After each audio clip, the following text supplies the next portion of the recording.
السلام علیکم ورحمۃ اللہ۔ دوستوں، میں حافظ عبداللہ۔ مجھے پتہ ہے کہ آپ مصروف ترین لوگ ہیں، اپنی مصروفیت سے چند منٹ نکال لیں اور الحمدللہ سورہ فاتحہ کی آیت نمبر 1 کی ترجمہ و تفسیر سنیں۔ الحمدللہ رب العالمین، سب خوبیاں اللہ کو جو مالک سارے جہان والوں کا صراط الجنان۔ الحمدللہ سب تعریفیں اللہ کے لیے ہیں، یعنی ہر طرح کی حمد اور تعریف کا مستحق اللہ تعالی ہے، کیونکہ اللہ تعالی کمال کی تمام صفات کا جامع ہے۔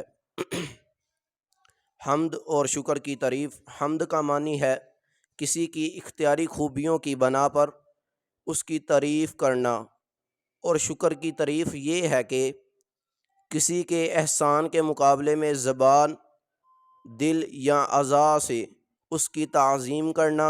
اور ہم چونکہ اللہ عز و جل کی حمد عام طور پر اس کے احسانات کے پیش نظر کرتے ہیں، اس لیے ہماری یہ حمد شکر بھی ہوتی ہے۔